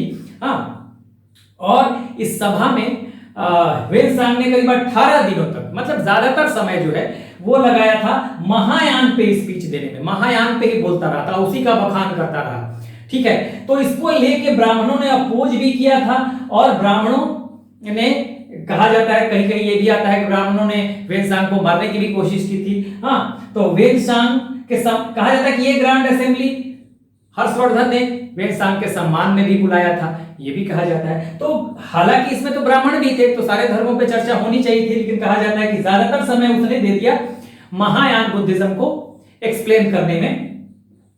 तो ब्राह्मण नाराज हुए और यहां तक स्थिति पहुंची कि ब्राह्मणों को, बहुत सारे करीब 500 ब्राह्मणों को देश निकाला भी दिया गया, कुछ को यातनाएं भी दी गई, ये कहा जाता है। तो ये यहाँ पर आपको ध्यान रखना पड़ेगा कि कोई भी अगर इससे रिलेटेड घटना आती है कि वो कौन सी घटना थी जहां ब्राह्मणों को देश निकाला दिया गया, या ग्रांड रिलीजियस असेंबली जो है वो कहाँ आयोजित थी, तो वेन्यू कन्नौज में। इनडायरेक्टली भी आपसे पूछ सकता है, जो मैंने बताया कि कौन सी ऐसी घटना थी जहां ब्राह्मणों को यातनाएं दी गई हर्षवर्धन के समय, तो ग्रांड असेंबली की चर्चा होगी वहां पर, ठीक है। या ऑब्जेक्टिव में भी यहां से सवाल बन सकता है। और यहाँ पे गोल्डन स्टैचू बुद्ध की लगाई गई थी, स्थापित की गई थी, महात्मा बुद्ध की सोने की मूर्ति लगाई गई थी कन्नौज में। तो ये आपको गोल्डन स्टैचू लगाया गया, ब्राह्मणों ने अपोज किया था, स्पीच ज्यादातर महायान पे ही दिया था वेनसांग ने। तो ये आपको ध्यान रखना होगा, ठीक है। ग्रांड रिलीजियस असेंबली का वेन्यू कौन सा था, कन्नौज था। दूसरा प्रयाग, प्रयाग में ये हर 5 वर्ष पे, कहीं कहीं लिखा हुआ मिल जाएगा, 6 वर्ष पे कोई अंतर नहीं पड़ता। महामोक्ष परिषद बहुत इंपॉर्टेंट है, महामोक्ष परिषद हर 5 वर्ष पे ये आयोजित करता था। हाँ, 75 दिनों का करीब चलता था ये, ठीक है। और यहां सबसे पहले जाएगा तो क्रम से पूजा करेगा, सबसे पहले सूर्य की, फिर शिव की और फिर बुद्ध की। कहा जाता है कि इसके जो पिता थे प्रभाकर वर्धन, भास्कर वर्धन, और भी जो पीछे वाले लोग थे वो लोग फॉलो करते थे, सूर्य की पूजा भी किया करते थे, तो सन की भी पूजा करेगा। फिर ये खुद अर्ली डेज में कहा जाता था कि शैवाइट था, शैव धर्म को मानता था, तो शिव को भी की भी पूजा करेगा। और उसके बाद चूंकि बाद में वो बुद्ध धर्म, बुद्धिज्म को अपनाता है, तो बुद्ध की भी पूजा करेगा। तो ये क्रम से करेगा, ये बिल्कुल ठीक है ना, ये क्रम से, ऑर्डर में, सबसे पहले सूर्य की, फिर शिव की और फिर बुद्ध की, ठीक है। तो ये पूछा जा सकता है एग्जाम में कि किस क्रम से वो क्रम दे सकता है, तो ये इंपॉर्टेंट आपके लिए है। हाँ, और ये महामोक्ष परिषद कहाँ आयोजित होता था, कितने साल पे तो नहीं, करीब 75 दिन चलता था ये, ठीक है। कहीं कहीं 6 वर्ष भी दे देगा। तो डोनेट, और यहाँ पर दूसरा काम ये करता था, जितना 5 वर्ष में इसका प्रॉपर्टी होता था, संपत्ति ये इकट्ठा करता था, सारा यहाँ डोनेट कर देता था, दान कर देता था। तो 2 महत्वपूर्ण चीजें यहाँ पे होती थी प्रयाग में। महामोक्ष परिषद में हर 5 वर्ष या कहीं कहीं 6 वर्ष पे आपको मिलेगा। या पहले तो जाएगा तो पूजा करेगा, पहले सूर्य की करेगा, फिर शिव की करेगा, फिर बुद्ध की करेगा, क्रम से, बिल्कुल ऑर्डर में, इसी ऑर्डर में। तो यहां से सवाल बन सकता है कि किस ऑर्डर में पूजा करता था। और सारी संपत्ति जो 5 वर्ष में इसने बनाई होगी, वो सारे संपत्ति को यहाँ पे डोनेट कर देगा। तो यहां से ये सब सवाल पूछा जा सकता है कि कौन सा ऐसा उसका सम्मेलन होता था, कहां पे होता था, हाँ, जहां पे वो अपनी पूरे 5 साल की कमाई को या संपत्ति को डोनेट कर देता था। तो आप कहेंगे महामोक्ष परिषद जो प्रयाग में होता था। तो इस तरह से हमने देखा कि बहुत सारे यहाँ से क्वेश्चन बनते हैं। जल्दी जल्दी यहाँ से देखते हैं विजय की बात। यहाँ पे देखिए ये सब आपने देख लिया, हुणों पर, मालवा पे, उड़ीसा पे, बंगाल पे, तो ये कहीं ऑप्शन में आ जाए कि कहाँ कहाँ अगर उसका कंफर्म विक्ट्री है तो ये, लेकिन इस पे यहाँ इन दोनों पे कंफर्म नहीं है।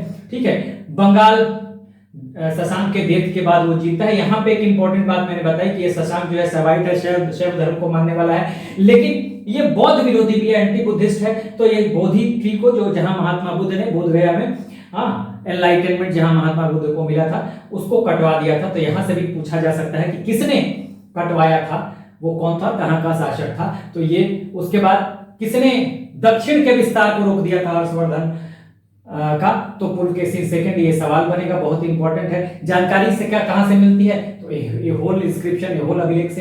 किसका है ये होल अभिलेख, तो रवि कृति का लिखा हुआ है। बहुत इंपॉर्टेंट, हमेशा सवाल आता है, हमेशा, ये आपको ध्यान देना ही है। उसके बाद साहित्यिक पक्ष को और देखेंगे, हर्षवर्धन के नाम से 3 किताबें, प्रियदर्शिका, रत्नावली और नागानंद। लेकिन इसके बारे में कंट्रोवर्सी है कि धावक नाम का एक व्यक्ति है जिसने इनके नाम पे किताब लिखा।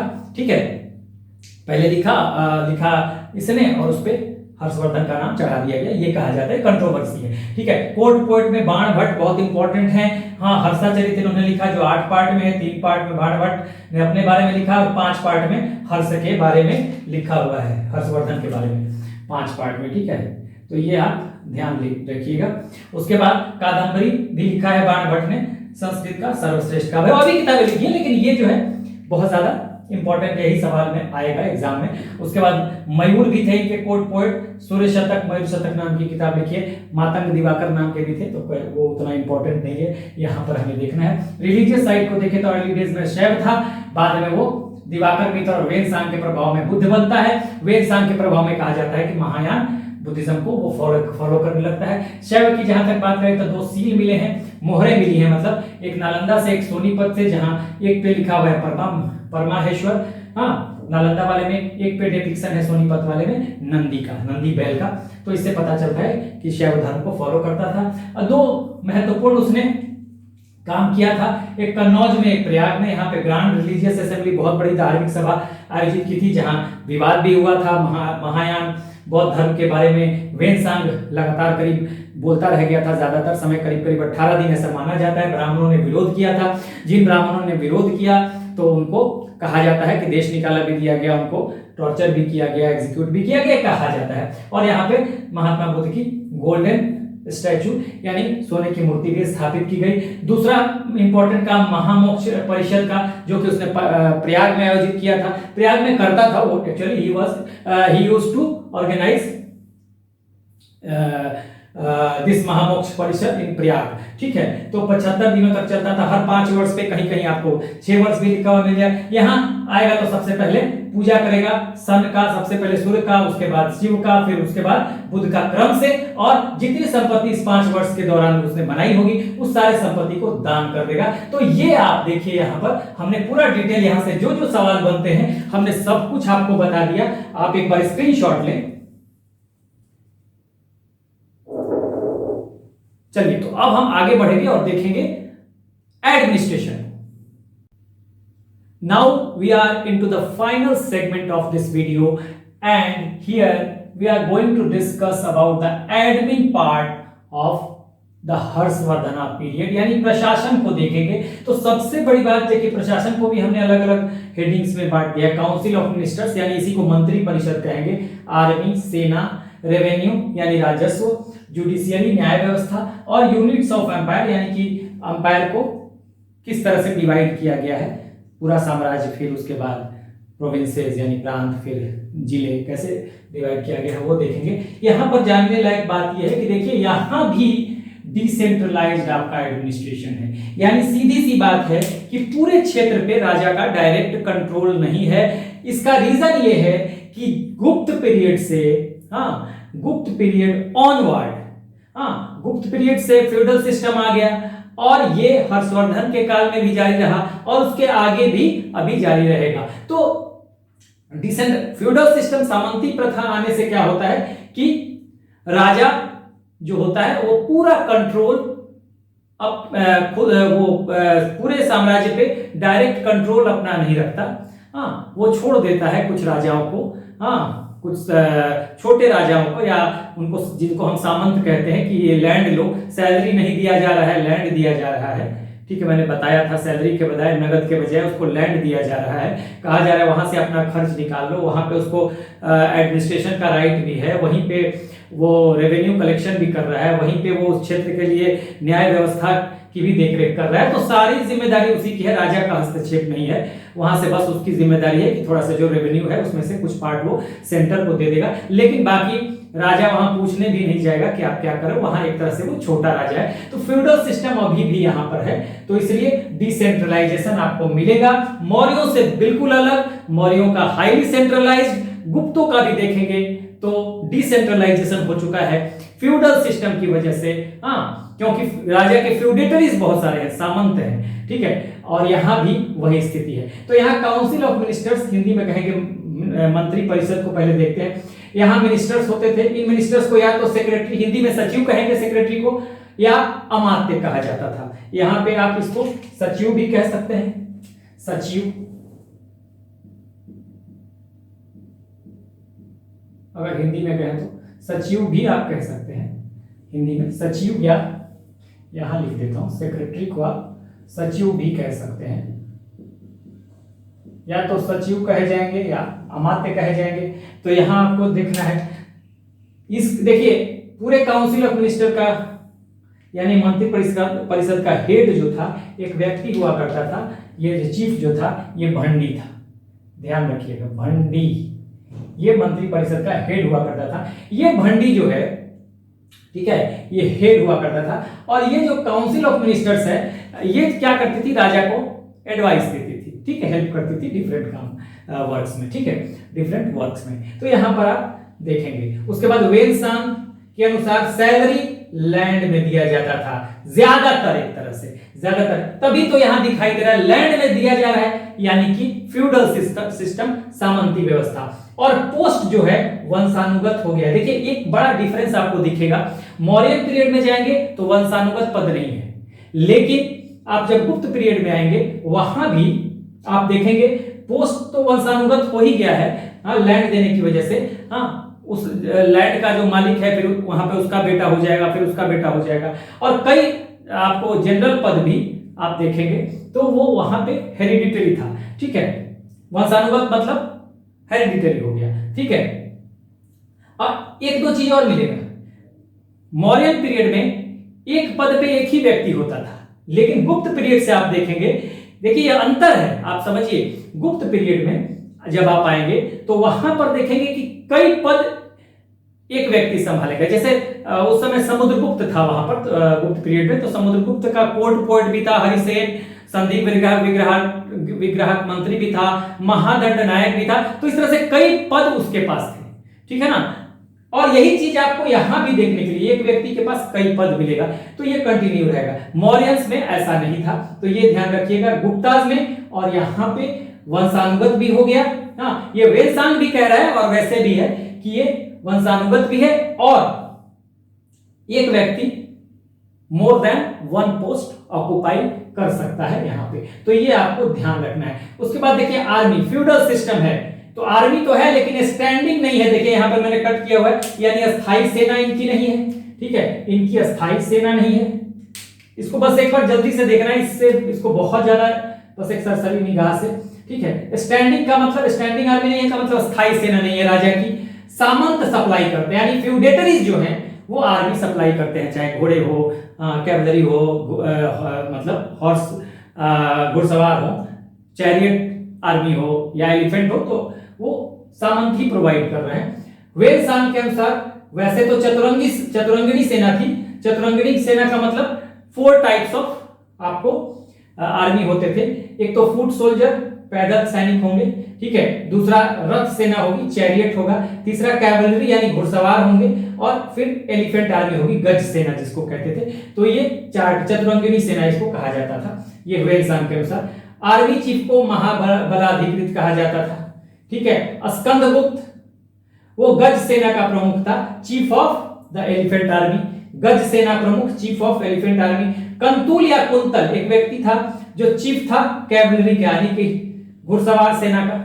और सेना शिविर को यानी आर्मी कैंप को स्कंधवार कहा जाता था। तो ये आपको बस एक सरसरी निगाह से देख लेना है। रेवेन्यू जो है, लैंड रेवेन्यू 1/6 होता था, ठीक है, लैंड रेवेन्यू जो है 1/6, ये ध्यान रखना। यहाँ ये इंपॉर्टेंट है, देखिए सवाल पूछ देगा कि गवर्नमेंट का इनकम जो होता था वो कितने पार्ट में डिवाइड होता था। हर्षवर्धन अपने इनकम को, जो भी सरकारी इनकम होता था, उसको 4 पार्ट में डिवाइड करता था। तो एक पार्ट जाता था राजा को, दूसरा पार्ट स्कॉलर्स को, विद्वानों को उनके खर्चे पर, उनके जो भी उनका फैसिलिटीज हो, प्लस उनका पुरस्कार हो, जो भी हो, ठीक है। उसके बाद तीसरा पार्ट ऑफिशियल्स, यानी इसको एडमिनिस्ट्रेशन भी कह सकते हैं, ऑफिशियल्स पे। और चौथा पार्ट धार्मिक कार्यों के लिए, रिलीजियस पर्पसेस के लिए। तो ये आपके लिए बहुत इंपॉर्टेंट है। गवर्नमेंट इनकम जो है उसका एक्सपेंडिचर हर्षवर्धन कैसे करता था, इसमें इस पे बड़ी ध्यान दीजिएगा, ये पूछता है एग्जाम में कई बार, ठीक है, कि 4 पार्ट में। ऑफिशियल्स की जगह एडमिनिस्ट्रेशन भी दे सकता है, एक तो राजा के लिए, एक स्कॉलर्स विद्वानों के लिए, एक ऑफिशियल्स यानी प्रशासन के लिए, और चौथा रिलीजियस पर्पसेस के लिए। ये आपको ध्यान देना है। जुडिशियरी में देखिए दंड विधान जो है यानी पनिशमेंट लॉ जो है बहुत कठोर है।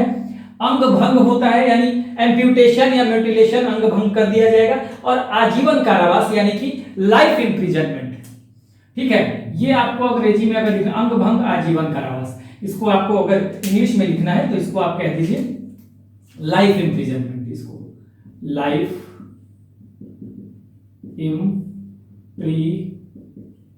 इंप्रिजनमेंट, लाइफ इंप्रिजनमेंट, तो ये आप लिख सकते हैं। देखिए अब यहां पे समझने वाली बात है, जब मॉरियंस को आप देख रहे थे वहां दंड विधान कठोर था, हाँ, वहां पे टैक्स नहीं देने पर भी वहां पर डेथ सेंटेंस था। देखिए अंतर कीजिएगा, हमने हालांकि मौर्यन और गुप्ता में अंतर किया हुआ है, लेकिन हो सकता है कोई आपको नया पॉइंट मिल जाए इसमें, ठीक है, क्योंकि कई चीजें आपको एक ही वीडियो में बहुत सारी कई चीजें मिस भी करती हैं, ठीक है ना। तो यहां मैं बता रहा हूं, देखिए मौर्यंस के समय क्या था, जुडिशियरी जब देखेंगे तो दंड विधान बहुत कठोर था।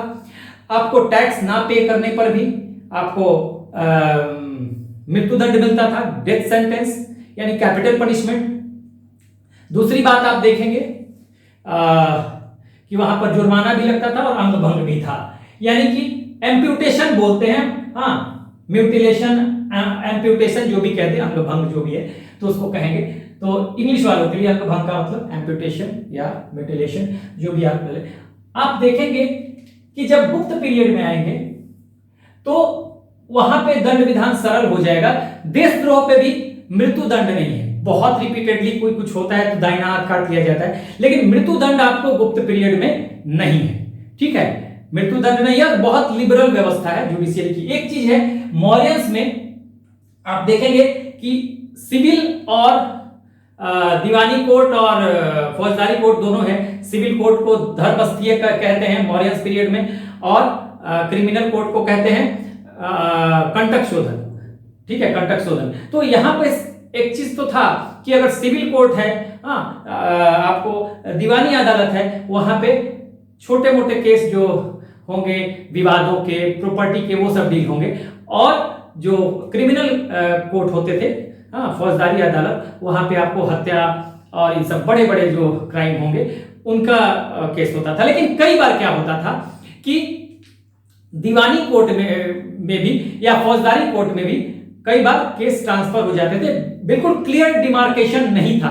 ये तो था कि चलिए दीवानी कोर्ट भी है, सिविल कोर्ट भी है, क्रिमिनल कोर्ट भी है, मॉरियंस के समय भी, लेकिन कई बार जो केसेज आपके फौजदारी के होंगे यानी क्रिमिनल के होंगे वो दीवानी में भी दे दिए जाते थे। कई बार फौजदारी के हैं, अगर हल्के फुल्के हुए तो दीवानी को दे दिए जाएंगे, और कई बार दीवानी के भी ट्रांसफर हो जाते थे क्रिमिनल कोर्ट में, यानी कि सिविल जो मामला है वो क्रिमिनल कोर्ट में चला जाता था। लेकिन गुप्त पीरियड में जब आएंगे तो गुप्त पीरियड में आपको क्लियर डिमार्केशन मिलेगा, ठीक है ना। हत्या, लूट, हाँ, बलात्कार, ये सब जो जघन्य जो अपराध है ये आपको क्रिमिनल कोर्ट, और विवाद से रिलेटेड जो जमीन का विवाद हो गया, छोटे मोटे केसेस हो गए, वो आपको सिविल कोर्ट यानी कि दीवानी कोर्ट में जाएगा। एकदम क्लियर डिमार्केशन, यहां पे आपको ट्रांसफर नहीं होगा, बिल्कुल जो सिविल कोर्ट का मामला है सिविल कोर्ट में जाएगा, जो क्रिमिनल कोर्ट का मामला है क्रिमिनल कोर्ट में जाएगा, ठीक है। लेकिन मौर्यों के समय ये नहीं था। ये बेसिक डिफरेंस मैं बता रहा हूं मौर्यस में और गुप्ता में। यहां पर तो देखिए, यहां पर बस इतनी जानकारी मिलती है कि मौर्यंस के समय दंड विधान कठोर, गुप्त के समय सरल और फिर यहां पे कठोर हो जाएगा। तो ये डिफरेंस आप देखिएगा। अब आजीवन कारावास यहां पे दिया जाने लगा है। मौर्यंस के समय कठोर है दंड विधान, हाँ, पनिशमेंट लॉ बहुत ज्यादा एक्सट्रीमली सीवियर है मौर्यंस में। गुप्तों में सिंपल हो जाता है, लिबरल हो जाते हैं, जुडिशियरी लिबरल हो जाती है, लेकिन फिर यहाँ पे जुडिशियरी जो है सीवियर पनिशमेंट जैसे लाइफ इम्प्रिजनमेंट जैसी पनिशमेंट यहाँ पे मिलने लगती है। तो ये आपको देखना पड़ेगा थोड़ा सा अंतर। अच्छा, अंपायर को कैसे डिवाइड किया पूरे साम्राज्य को, देखिए यहाँ ये जो एरो का नीचे दिया जा रहा है, तो जैसे मैंने यहाँ लिख दिया है, ये आपको इधर का बड़ा होता है, इधर का छोटा होता है, वैसे ही यहाँ ऊपर वाला बड़ा, नीचे वाला छोटा। तो सबसे बड़ा एम्पायर यानी साम्राज्य है जिसका हेड एम्पेरर है। साम्राज्य को प्रोविंसेस यानी कि प्रांतों में विभाजित कर दिया गया, प्रांतों को भुक्ति कहते थे, और यहाँ का हेड ऊपरी हो सकता है गोप्ता, राजस्थानीय या लोकपाल। यानी अंपायर को डिवाइड कर दिया गया प्रोविंसेस में, प्रांतों में। फिर ये प्रांत या जो भुक्ति है जिनको कहा जाता है, इनको डिस्ट्रिक्ट यानी जिलों में डिवाइड किया गया, और डिस्ट्रिक्ट को कहते हैं विषय, कहते थे विषय, इसका हेड विषयपति। उसके बाद उससे छोटा हो जाएगा, डिस्ट्रिक्ट से छोटा पाठक, हाँ, पाठक तहसील को कहते थे, ठीक है। और सबसे छोटा ग्राम यानी कि विलेज, तो इसका हेड हो जाएगा ग्रामाक्ष पटलिक, और इसको हेल्प करेगा प्रशासन देखने में कर्णिक।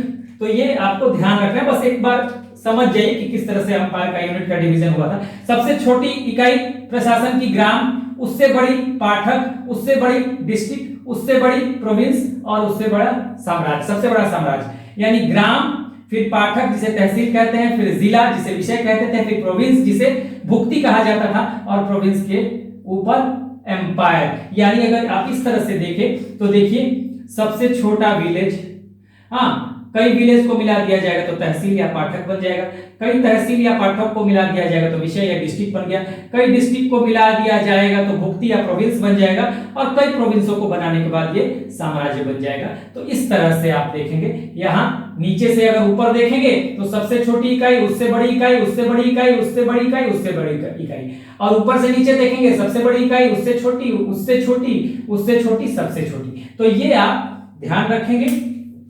यहाँ पे ग्रामाक्ष पटलिक यहाँ कहा जाता था इसके हेड को। तो इस तरह से हमने देखे तो सब कुछ हमने यहाँ पर देख लिया।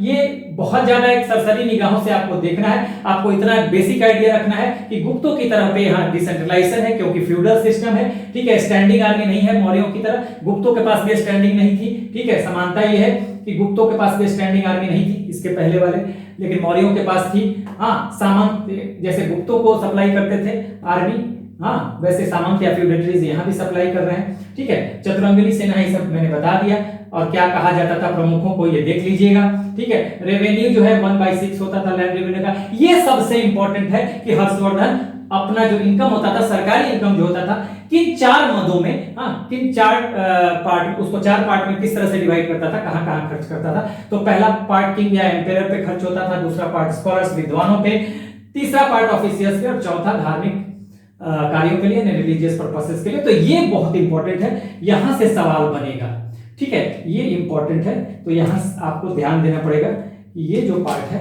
ये इंपॉर्टेंट है, इसको आप जरूर, ये इंपॉर्टेंट है। गवर्नमेंट एक्सपेंडिचर जो है ये इंपॉर्टेंट है, इसको देखिएगा। प्लस आप यहां पे मौर्यों से, गुप्तों से, और यहां पर जरूर देखिएगा कि दंड विधान में क्या डिफरेंस है, प्लस ये यूनिट्स का डिवीजन मैंने बता दिया।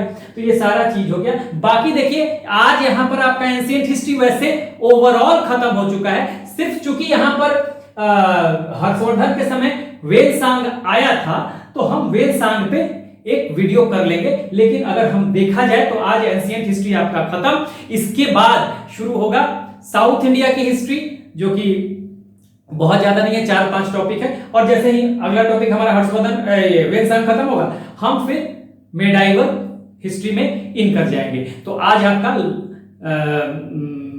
समझिए कि खत्म हो गया, हमने एडमिनिस्ट्रेशन भी देख लिया, वेलसांग का एक वीडियो करना है। लेकिन इसका मतलब ये नहीं है कि आपका रेगुलर क्लासेस तो खत्म हो गया, लेकिन मैं अलग अलग क्रिएटिव वीडियोस लाता रहूंगा जो कि आपके एग्जामिनेशन पर्पस से बहुत बेनिफिशियल होगा। एंशियंट हिस्ट्री में भी, बाकी तो चलता ही रहेगा आपका मेडाइवल हिस्ट्री, इन सब चीजों का आगे मॉडर्न हिस्ट्री। लेकिन ये खत्म, रेगुलर क्लासेस खत्म हो, लेकिन इस पर बहुत सारे वीडियोस मैं लेके आऊंगा अलग अलग तरीके से, तो वो आपको मिलता रहेगा। एक बार आप स्क्रीनशॉट लीजिए। So this is the end of the video. Do like, share and subscribe. Take care. Keep smiling. Jai Hind.